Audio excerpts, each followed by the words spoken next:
إلا بالله العلي العظيم. إلهنا أنت مقصودنا ورضاك مطلوبنا، أعطنا محبتك ومعرفتك. وصلى الله على سيدنا محمد وعلى آله وصحبه وسلم، والحمد لله رب العالمين.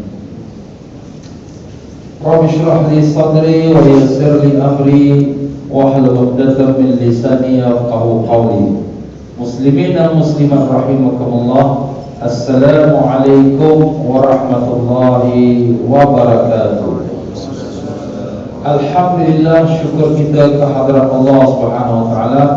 Selawat dan salam atas junjungan besar Nabi kita Rasulullah sallallahu alaihi wasallam. Ya para jemaah sekalian, apa khabar semua? Alhamdulillah, syukur kita kepada Allah Subhanahu wa taala yang telah mengumpulkan kita dalam rumahnya. Jangan lupa kita beriktikaf. Bismillahirrahmanirrahim. Nawaitu sunnatal i'tikaf fi hadzal masjid lillahi ta'ala. Sahaja aku beriktikaf dalam masjid ini kerana Allah Ta'ala. Ya, mudah-mudahan kita juga dikurniakan ganjaran i'tikaf selain daripada pengajian ilmu. Ya tuan-tuan dan puan-puan rahimakumullah, kembali kita dalam kitab Sirah Salikin juzuk yang keempat, di mana pada minggu lepas telah disambungkan oleh Ustaz Muhammad Muzahad. Beliau telah sampai di muka surat yang keberapa ya? 544. Ya, Khatimah. Itu saya dah baca kan agaknya. Ya? 550. Oh, 550. Ya, 550. Bagian hadis yang pertama, yang kedua Syekh Abdul Wahab Sya'rani. Situ ya. Betul? Atau yang mana? Atas sekali. Oh, pada atas sekali ya. Baiklah, bismillahirrahmanirrahim. Alhamdulillah, kita di dalam pengajian kitab Sirah Salikin sudah pun sampai di penghujungnya, yang dinamakan Al-Khatimah sebagai penutup. Jadi Tuhan pengarang kita bila menutup kitab ini, Tuhan pengarang kita membawakan amalan-amalan yang membolehkan kita mendapatkan husnul khatimah, penutupan hidup kita yang baik. Kerana itulah dia yang diukur oleh setiap seseorang dalam sepanjang umurnya. Kalau sekiranya budak-budaknya belajar di sekolah, kalau dia belajar dalam sepanjang perjalanan pelajarannya, tetapi di akhir tahun pemeriksaannya, kalaulah peperiksaan dia pas, maka dia dikira pas sepanjang pelajaran setahun itu. Tapi kalau di akhir tahun itu dia fail, maka dia kira sebagai fail. Walaupun sepanjang tahun dia rajin, tapi kalau di akhir tahun dia fail, dia dikira sebagai fail. Begitulah dia muslim-muslimat. Kita manusia dalam menjalani hidup kita, beberapa tahun yang diberikan Allah dalam dunia ini, ada yang 40, ada 50, 70 dan sebagainya. Maka kita dikira di akhir umur kita. Al-umur bi khawatimiha. Sabda Nabi sallallahu alaihi wasallam, semua perkara diukur di penghabisannya. Penghabisannya itu bagaimana? Kalau penghabisan itu dia mendapatkan husnul khatimah, mudah-mudahan Allah Ta'ala jadikan semua kita mendapat husnul khatimah, mati dalam iman, dalam Islam, dalam atas kalimah la ilaha illallah Muhammadur Rasulullah sallallahu alaihi wasallam. Allahumma amin ya rabbal alamin. Kalau sekiranya mati dalam husnul khatimah, maka itulah dia orang yang selamat, yang berjaya, yang beriman, yang diterima amalannya. Tetapi kalau na'udzubillah mati di dalam su'ul khatimah, Allahumma ya Allah, jauhkanlah kami daripada mati su'ul khatimah ya Allah. Jangan Engkau jadikan kami daripada golongan yang rugi di akhir umur kami dengan keadaan yang jahat ya Allah. Tolonglah kami, bantulah kami. Kami tak mampu menentukan diri kami. Yang hanya dapat menolong kami hanya Engkau saja ya Allah. Rahmat-Mu yang kami harapkan ya Allah, pertolongan-Mu yang kami mohonkan ya Allah, dengan keberkahan syafaat Nabi yang mulia, kekasih kami Rasulullah sallallahu alaihi wasallam. Allahumma amin ya rabbal alamin. kita minta lindung daripada su'ul khatimah. Kalau itu penghabisan su'ul khatimah, Masya Allah, tak ada apa lagi lah. Tak guna seluruh sembahyang dia, haji dia, puasa dia, segala-galanya tak dipandang oleh Allah Ta'ala, tapi sudah dicop dia dan dilabelkan dia orang yang ahli neraka. Waliyazubillah min zalik. Maka dengan sebab itulah ulama-ulama kita terlalu mengambil perhatian bagaimanakah nak dapat mati husnul khatimah. Sebab ini penentu dia, tuan-tuan. Kita semayang, kita puasa, kita haji sepanjang 20 tahun, 40 tahun, 60 tahun, 70 tahun, 100 tahun, tapi kalau penghabisannya itu su'ul khatimah, habislah. Semuanya jadi macam abuk-abuk yang berterbangan, yang tak ada nilai di sisi Allah Ta'ala. Waliyazubillah min dzalik. Jadi di dalam khatimah ini telah didatangkan beberapa potongan hadis mengenai bagaimanakah nak mendapatkan mati dalam husnul khatimah. Maka saya rasa baik sekali kalau saya mulakan bacaan itu daripada hadis yang di muka surat 549 daripada atas. Sebab itu bagus untuk kita mengingatkan kembali. Berkata tuan pengarang kita Syekh Abdul Samad Al-Albani rahimahullah ta'ala, semoga Allah merahmati rohnya Syekh Abdul Samad Al-Albani, wa nafa'ana Allah bihi wa bikum fid darain, amin. Dan semoga Allah manfaatkan ilmunya kepada kita dunia dan akhirat, amin. Katanya hadis-hadis Nabi sallallahu alaihi wasallam menyebutkan tentang sebab yang menghasilkan husnul khatimah itu amat banyak. Sementara setengah masyayikh yang terdahulu juga ada menyebutkan mengenai kata-kata yang boleh menyebabkan husnul khatimah itu. Syekh Abdul Wahab Asy-Sya'rani rahimahullah ta'ala meriwayatkan daripada Sayyidina Khidir alaihi salam. Dan Syekh Abdul Wahab Asy-Sya'rani ini seorang ulama dan juga seorang awliya wali Allah. Makamnya terletak di Qahirah. Beliau ini dalam keadaan dia duduk di satu tempat, hati rohani dia boleh mengembara seluruh dunia, seluruh pelosok dunia dia boleh pergi dalam keadaan dia duduk dalam satu tempat. Itu antara karamahnya Syekh Abdul Wahab Asy-Sya'rani. Dia boleh mendengar dan mengetahui sekalian tasbih-tasbih yang diucapkan oleh semua makhluk, baik ikan, baik semut, baik haiwan, baik angin, baik anjing. Walaupun haiwan itu tak ada depan dia, berada di seluruh dunia, dia boleh dengar dan dia boleh faham apa yang ditasbihkan oleh mereka. Subhanallah. Ini semua ada tersebut dalam Karamatil Awliya, maknanya buku yang menyebutkan karamah-karamah para wali Allah. Syekh Abdul Wahab Asy-Sya'rani rahimahullah ta'ala meriwayatkan daripada Sayyidina Khidir alaihissalam yang berkata, jadi Sayyidina Khidir ini Nabi Allah Khidir alaihissalam lah.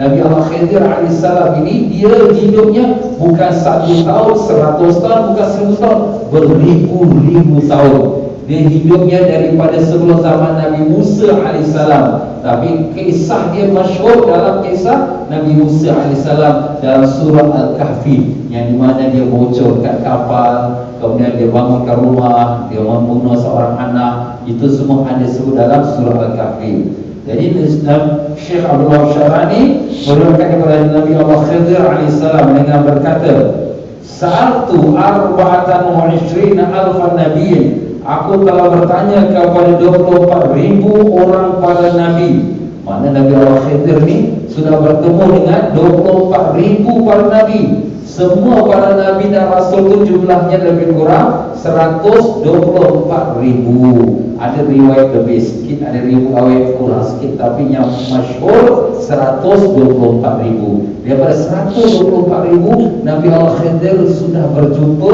dan bertanya pada 24,000. Maknanya umur Nabi Khidir ni 1000 tahun ni. Masya Allah. Bertanya apa? Mengenai suatu amalan yang menyelamatkan seorang hamba daripada tertanggal imannya. Macam mana amal yang boleh selamatkan jangan iman itu tertanggal di saat akhir umur. Dan tiada seorang pun yang memberikan jawapan sehingga aku bertemu dengan Nabi Sayyidina Muhammad sallallahu alaihi wasallam dan menanyakan kepadanya mengenai perkara itu. Jadi Nabi Khidir sampai jumpa Nabi kita, barulah Nabi tanya lagi. Padahal semua Nabi-Nabi yang ditanya 24,000 itu tak ada jawapannya. Maka ditanyanya, faqala hatta as'ala Jibril. Maka Nabi SAW bersabda, nanti aku tanyakan kepada Jibril. Nabi SAW begitulah. Kalau setiap perkara yang ditanyakan tu dia tak ada jawapannya, nantilah aku tanya pada malaikat Jibril. Kenapa tak direct tanya kepada Allah SWT? Sekerana Allah Ta'ala telah menjadikan malaikat Jibril sebagai perantaraannya. Apakah tak boleh Allah Ta'ala terus saja daripada Nabi kita SAW? Boleh. Tapi di sini juga Allah nak menunjukkan bagaimana kedudukan darjat mulianya malaikat Jibril alaihissalam. Seperti juga alam seluruh dunia ini. Seluruh alam dunia ini, kalau sekiranya Allah Ta'ala nak memberikan dia rahmat tanpa ada perantara sesiapa, boleh ke tidak? Sudah tentu boleh. Tetapi Allah jadikan perantaraannya ialah Nabi kita Rasulullah sallallahu alaihi wasallam, sebagaimana Allah firmankan, a'udzubillahi minasyaitonir rajim, wa ma arsalnaka illa rahmatan lil alamin. Tidak aku utus engkau ya Muhammad sallallahu alaihi wasallam melainkan sebagai rahmat kepada seluruh alam. Allah jadikan Nabi kita sallallahu alaihi wasallam sebagai sebab untuk rahmat pada seluruh alam. Allah boleh beri rahmat tanpa sebab Nabi, tapi Allah nak tunjukkan ini dia Sayyidina Muhammad sallallahu alaihi wasallam, manusia yang mulia, yang agung. Kerana dialah aku memberi rahmatnya kepada seluruh alam. Begitulah dia, Allah Ta'ala memberikan kemuliaan juga kepada malaikat Jibril. Maka Nabi berkata, nantilah aku tanyakan kepada Jibril. Lalu baginda sallallahu alaihi wasallam menanyakan mengenai kepada Jibril, yang menjawab, nanti aku tanyakannya kepada Tuhan yang maha mulia mengenainya, yaitu Rabbul Alamin, Allah Subhanahu wa Ta'ala. Jibril pun dia tak tahu juga, sebab semua ilmu tu hanya ada pada Allah Ta'ala. Wa ma utitu minal ilmi illa qalila. Kamu tidak diberikan ilmu melainkan sedikit. Yang apa yang ada pada kamu tu sikit, yang ada lebih lagi di sisi Allah Subhanahu wa Ta'ala. Jibril pun menanyakannya kepada Tuhan yang maha mulia yang berfirman, barang siapa membaca secara berkekalan ayat kursi dan amanah Rasul hingga ke akhir surah. Jadi di sini nak beritahu amalannya. Apakah amalan? InsyaAllah siapa yang amalkan dia akan mati dalam iman, tidak tertanggal iman, mati dalam husnul khatimah. Apa dia? Barang siapa membaca secara berkekalan ayatul kursi, Allahu la ilaha illa wal hayyul qayyum, sampai akhir, dan amanah Rasul sampai akhir. Kemudian syahidallahu annahu la ilaha illahu wal malaikatu wa ulul ilmi qa'iman bil qist, la ilaha illahu wal azizul hakim, inna ad-dina 'inda Allahil Islam, qul illahumma malikal mulki tu'til mulka man tasha' wa tanzi'ul mulka mimman tasha' wa tu'izzu man tasha' wa tudhillu man tasha' biyadika al-khair, innaka 'ala kulli shay'in qadir, tulijul layla fin nahari wa tulijul nahara fil layl, wa tukhrijul hayya minal mayyiti wa tukhrijul mayyita minal hayy, wa tarzuqu man tasha'u bighairi hisab. Baru kita baca subhanallah 3 kali, alhamdulillah 33 kali, dan seterusnya. Kemudian membaca surah Al-Ikhlas. Surah Al-Ikhlas itu maknanya qul huwallahu ahad. Kemudian surah qul a'udzu birabbil falaq, qul a'udzu birabbil falaq min syarri ma khalaq, dan surah An-Nas, qul a'udzu birabbin nas malikin nas, dan surah Al-Fatihah selepas setiap salat, dan saya dia terselamat daripada tertanggal imannya. Subhanallah. Kalau diamalkan ini tak sampai 5 minit dia baca, tak sampai. Ya, kalau orang yang dah biasa mungkin 3 minit pun tak sampai. Dia baca cepat. Tetapi oleh kerana kita tak tahu kelebihannya, ya, jadi kita pun taklah amalkan. Jadi malam ini kita sudah dibukakan satu jalan bagaimana nak mendapatkan mati dalam iman. Jadi lepas daripada sembahyang 5 waktu, jangan bergerak lagi, bacalah daripada ayatul kursi, amanah Rasul, syahidallah, sampailah kepada qul a'udzu birabbin nas dan Fatihah, dan kemudian kita pun bacalah tasbih, tahmid dan takbir. Itu tuan-tuan ya. Allahumma ya Allah ya Tuhan kami, mudahkanlah kami dapat mengamalkan apa yang baru kami dengarkan ya Allah. Jadikanlah ilmu yang kau berikan kepada kami ilmu yang manfaat. Jadikanlah kami kekal atas iman sampai ke akhir umur kami ya Allah. Jadikanlah kami semua daripada golongan yang beriman padamu sampai kami bertemu dengan kau ya Allah yaumul qiyamah, dengan mendapat barakah dan syafaat Nabi kami Rasulullah sallallahu alaihi wasallam. Allahumma amin ya rabbal alamin. Ini pun taufik daripada Allah Taala juga ya. Kadang-kadang ada orang ada ilmu tapi amalnya tidak ya. Itu namanya ilmu yang tak manfaat.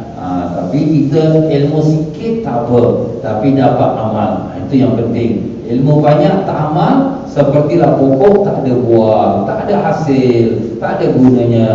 Jadi kita amalkan sekejap aja, bukan lama pun, 2-3 minit habis dah. Kalau kita dah biasa, cepat saja. Jadi jangan kita kelang kabut habis. Kalau kita nak kelang kabut kerana kita kerja ke apa, kita dah habis tu, sampai-sampai kita bergerak berjalan tu kita baca juga. Jadi dapatlah juga walaupun kita tak baca atas tengah semayang, tapi kita membacanya lepas daripada sembahyang. Sebab sebut di sini dibacanya lepas sembahyang. Jadi walaupun duduk ke atau berdiri ke lepas sembahyang. Yang bagus kita duduk menghadap kiblat, itu yang terlebih utama.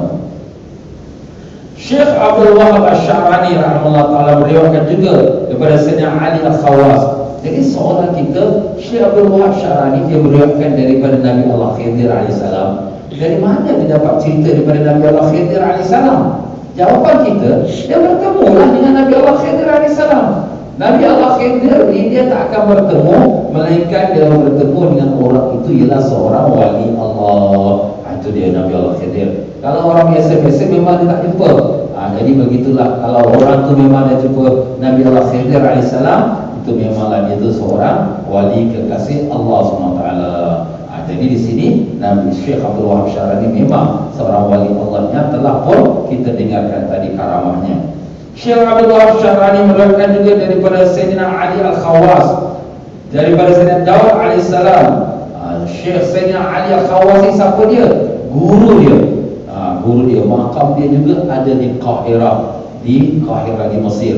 Di tempat nama Babul Fatah. Ada tempat nama Babul Fatah dekat-dekat dalam kawasan Qahirah yang lama. Jadi Syekh Ali Khawas ni asal dia seorang yang ummi. Ummi itu apa? Tak tahu membaca, tak tahu menulis. Tapi dia menjadi guru kepada Syekh Abdul Wahab Asy-Sya'rani.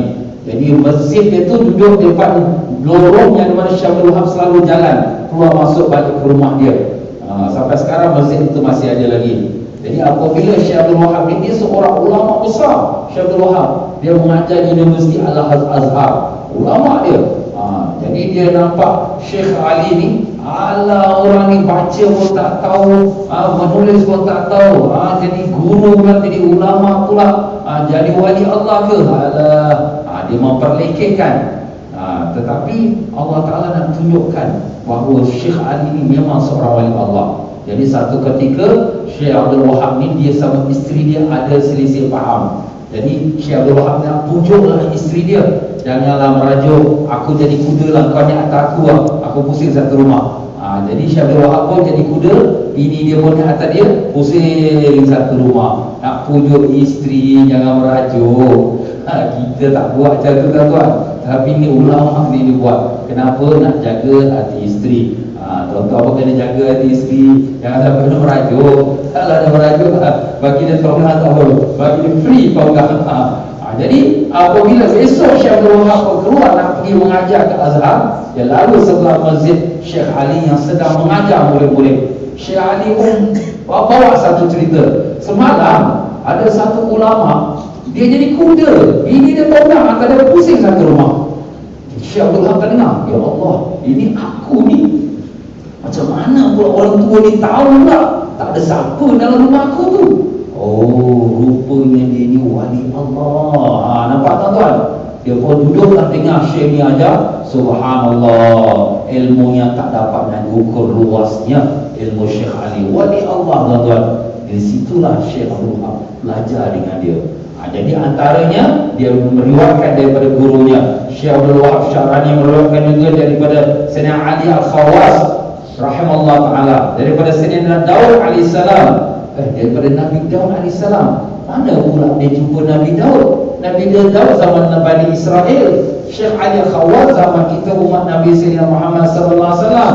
Ini semua berlaku dalam alam roh, tuan-tuan. Sebab para wali-wali Allah ni mereka boleh menyelami dalam alam roh. Selagi perkara itu tidak bersangkut dengan hukum, yang di mana hukum halal haram tak boleh kita buat hukum melainkan hadis yang sahih, itu telah dimuatamadkan oleh ulama. Tetapi dalam masalah cerita yang membawa kita beramal yang tidak menyalahi syariat atau menjauhkan dosa-dosa yang tak disuka oleh Allah Ta'ala, itu harus hukumnya. Sebabnya dia adalah membawa kita taat kepada Allah SWT.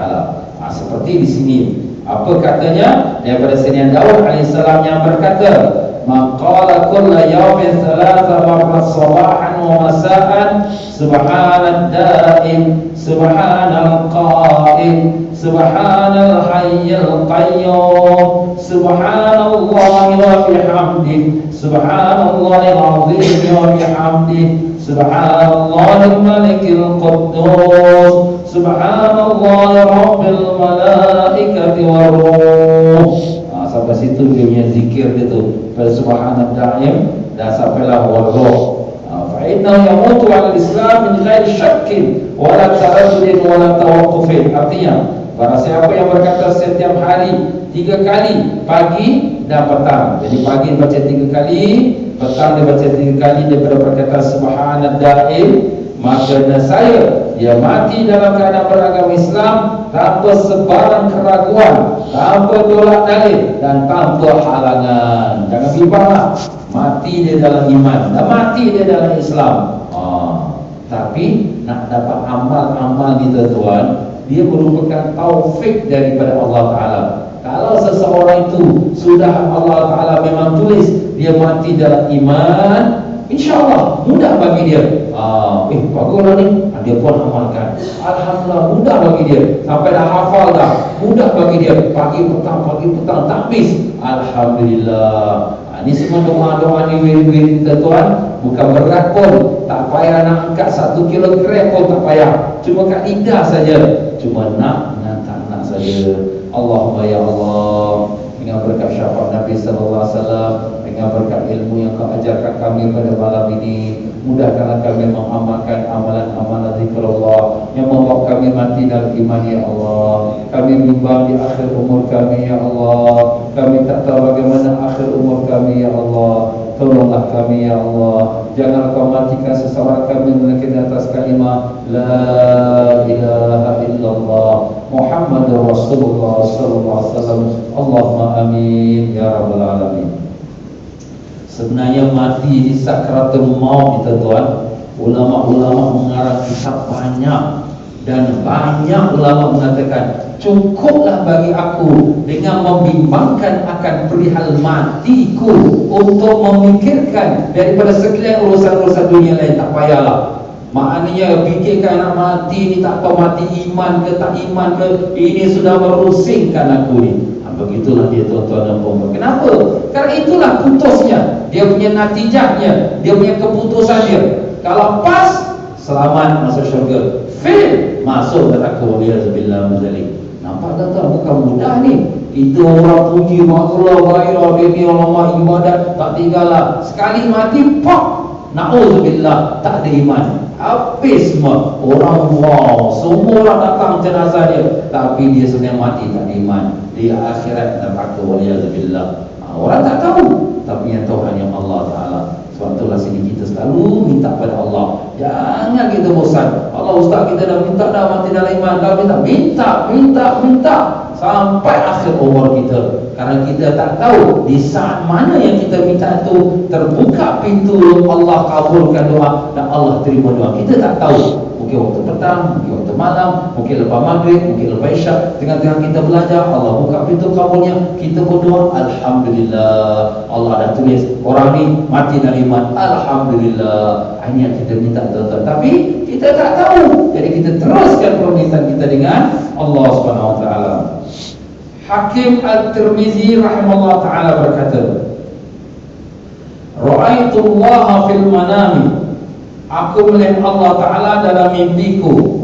Lalu aku berkata, ini Hakim dan At-Tirmizi. Siapa dia Hakim dan siapa dia Tirmizi? Kedua-duanya ulama hadis yang besar. Dia dalam hadis ni ada beberapa kitab besar. Antaranya kitab Hakim Al-Mustadrak. Kitab Hakim tu nama orangnya. Dan dia punya kitab tu pun digelarkan kitab hadis Hakim Al-Mustadrak, iaitu hadisnya sama seperti hadis Bukhari dan Muslim, kesahihannya. Dan demikian juga Imam Tirmizi, kitab Imam Tirmizi, beliau mengatakan bahawa semua hadis-hadis yang dia kumpulkan adalah hadis yang sahih dan hadis yang hasan. Jadi maknanya dia pun ulama hadis yang hebat. Nak jadi ulama hadis ni bukan sembarang orang. Ini pun pilihan Allah Ta'ala juga. Allah buka hati dia, lembutkan hati dia, cahayakan hati dia untuk dia mudah nak mengumpulkan hadis-hadis Nabi Sallallahu Alaihi Wasallam. Jadi boleh kita katakan ulama-ulama hadis ni, Imam Bukhari, Imam Muslim, Imam Abu Daud, Imam Tirmizi, Imam Ibnu Majah, Nasa'i, Imam Hakim, ini semua termasuk ulama dan aulia, para wali-wali Allah, bukan sembarang-sembarang orang, tuan-tuan. Apa kata dia, Imam Hakim dan Imam Tirmizi? Aku melihat Allah Ta'ala dalam mimpiku, lalu aku berkata, ini soalan, Ustaz, bolehkah kita melihat Allah Ta'ala ni? Sebenarnya melihat Allah Ta'ala ni ada dua. Satu melihat dengan mata kasar kita, satu dengan melihat mata hati kita. Adapun dengan melihat mata kasar kita, tak siapa melihat Allah Ta'ala di dunia melainkan Rasulullah Sallallahu Alaihi Wasallam dalam malam Isra Mi'raj, sewaktu menghadap kepada Allah Ta'ala di Sidratul Muntaha yang melepasi daripada langit yang ketujuh. Itu pun ada khilaf ulama. Kalau sekiranya riwayat Siti Aisyah radhiyallahu anha mengatakan Nabi Sallallahu Alaihi Wasallam tidak melihat Allah Ta'ala dengan matanya, tapi riwayat Ibnu Abbas radhiyallahu anhu, Nabi sallallahu alaihi wasallam melihat Allah Taala dengan mata kepalanya. Ada khilaf antara sahabat-sahabat, ada khilaf. Tetapi selain Nabi sallallahu alaihi wasallam tak ada siapa yang melihat Allah dengan mata kepalanya. Habis kalau dalam cerita ulama-ulama, antaranya kita lihat di sini Imam Abu Hanifah, Imam Ahmad, semua ada menceritakan aku melihat Allah Taala, maka mereka melihat Allah Taala dengan mata hati. Mata hati macam mana tu? Dia Allah Ta'ala ni bukan berupa bentuk yang boleh kita gambarkan. Bukan ada tempat yang di mana kita melihat kat ujung sana, ujung sini. Habis bagaimana pula dia kata melihat Allah Ta'ala? Itu terserah kepada Allah Ta'ala. Tapi itulah yang dia mengatakan, aku melihat Allah Ta'ala dalam mimpiku, dan aku pun berkata, wahai Tuhanku, aku takut kehilangan imanku. Lalu Allah Ta'ala menyuruhku membaca doa di antara salat subuh dan salat fardu subuh, antara salat sunat subuh dan salat fardu subuh sebanyak 41 kali. Dan inilah doanya, Ya Hayyu Ya Qayyum, Ya Badi'as Samawati wal Ard, Ya Dzal Jalali wal Ikram, Allahu la ilaha illa ant, as'aluka an tuhya qalbi bi nuri ma'rifatik, Ya Arhamar Rahimin, Ya Rabbal Alamin. Wahai Tuhan yang maha hidup lagi maha berdiri dengan sendirinya, wahai Tuhan pencipta langit dan bumi, wahai Tuhan yang mempunyai kebesaran dan kemuliaan, tiada Tuhan melainkan Engkau. Aku memohon kepadamu agar Engkau hidupkan hatiku dengan ma'rifatmu, wahai Tuhan yang paling pengasih dari sekalian yang pengasih, wahai Tuhan yang memelihara sekalian alam. Subhanallah, tuan-tuan ya. Ini semua doa-doa ini adalah doa-doa yang baik. Kita tengok terjemahan dia saja pun dah begitu indah, puji-pujian kepada Allah dan bermohon kepada Allah Ta'ala. Jadi ini kalau dapat diamalkan setelah sembahyang sunat subuh, jangan terus kita sembahyang fardu subuh, kita baca wirid ini selama 41 kali. Jadi kalau wirid ini diamalkan, maknanya kita ni kena bangun subuh awal lah, jangan di akhir-akhir waktu. Akhir-akhir waktu tak sempat nak baca, takut nanti dah habis subuh pula. Dan kemudian kalau kita di masjid, kalau imam tu biasanya dia melambatkan sikit qamat tu dalam 5 minit tu, tu bagus satu, supaya antaranya beri wirid orang nak wirid, dan beri juga masa orang yang datang ke masjid. Cuma kadang-kadang kalau subuh tu lambat, jadi orang nak pergi kerja, itu sajalah. Tapi kalau kita terlepas, kita qadakkan dia. Qadakkan macam mana? Lepas main subuh kita bacakan dia. Semua amalan-amalan yang terlepas daripada waktunya, maka kita boleh qadakkan dia. Tapi jangan dijadikan selalu, itu kadang-kala. Tetapi kalau selalu, maknanya memang kita tak beramal lah. Cuma qada saja itu tak jadi. Tapi kadang-kala kita terlepas kerana terlambat bangun subuh, ataupun terlepas kerana nak pergi kerja cepat. Jadi dengan itu kita lepas pada sembahyang subuh, kita bacakan dia. Itu pun dibolehkan, insya-Allah. Diriwayatkan daripada Sayyidina Abdullah bin Alawi Al-Haddad rahimahullah ta'ala yang berkata, wa mimma yujibu husnal khatimah 'inda al-maut an taqula ba'da salatul maghrib 4 marrat. Di antara perkara yang mewajibkan husnul khatimah ketika akan mati ialah anda mengucapkan sebanyak 4 kali selepas salat maghrib. Apa dia? Astaghfirullahal azim alladzi la ilaha illa huwa rahmanur rahim al-hayyul qayyum alladzi la yamutu wa atubu ilaihi rabbighfirli wa liwalidayya Allahumma amin ya rabbal alamin. Ini bagus ni, minta ampun kepada Allah dan minta ampun dan taubat untuk dirinya dan ibu bapanya, ya. Dibaca 4 kali, di antara akan membawa dia mati dalam husnul khatimah. Jadi antara perkara mewajibkan husnul khatimah ialah mengucapkan sebanyak 4 kali selepas salat maghrib, ya, lepas salat maghrib. Wah, Masya Allah. Sebenarnya amalan tu banyak. Jadi kita boleh pilihlah yang mana paling mudah untuk kita ambil. Mungkin kalau yang panjang-panjang, mungkin kita masa tak cukup, kita ambil yang pendek-pendek pula. Tapi kalau kita ada masanya baik, kita ambil yang panjang pula. Itu pun lebih sempurna. Macam tadi kita baca Syahidallah Amanah Rasul. Itu kalau kita ingat balik masjid-masjid kampung-kampung lama, tuan-tuan, biasa Pak Imam bawa lepas maghrib, lepas subuh ada dengan zikir, tambah lagi dengan zikir La ilaha illallah 100 kali. Cuma sekarang ni zaman orang dah moden ni, semua sibuk dengan kerja, lambat sangat lah Pak Imam ni nak habis wirid awal nak pergi kerja. Jadi kadang-kadang macam tu. Tapi kalau kita hidupkan balik tak salah. Apa nak pergi kerja, pergi lah. Lepas sembahyang dia doa sendiri, angkatlah kaki dia pergi kerja. Tak apa yang boleh tambah sikit, duduklah wirid lah. Ini semua amalan yang patut kita hidupkan balik. Kenapa? Sebab banyak dah orang tak buat dah macam ni, ya. Orang pun dah tak tahu apa buat kau baca-baca ni ada apa. Rupa-rupa malam ni, ada dia punya kelebihan untuk supaya mati dalam husnul khatimah. Itu dia terbuat. Diriwayatkan daripada setengah orang-orang yang arifin, orang-orang ma'rifat, maqala pada salatul maghrib, barang siapa yang mengucapkan sebanyak 10 kali selepas salat maghrib sebelum bercakap, saya dia mati dalam keadaan beriman. Apa dia? Allahumma salli ala sayyidina Muhammad wa ala alihi wa sahbihi bi'adadi kulli ma jara bihil qalam. Artinya, ya Allah, selawat atas Nabi Sayyidina Muhammad SAW dan di atas keluarga dan sahabatnya sebanyak mana yang telah ditulis oleh qalam. Qalam itu apa? Pena. Pena itu apa? Yang ditulis di Lauh Mahfuz.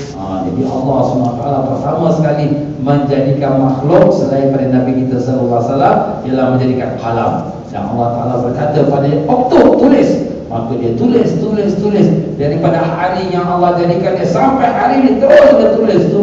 berapa banyak ditulis?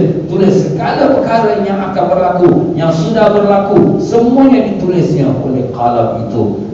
Jadi mana banyak ditulis. Sebanyak itulah selawat dan salam untuk junjungan Rasulullah sallallahu alaihi wasallam. Masya-Allah. Bagus ni. Sebanyak 10 kali kalau dia baca lepas daripada maghrib.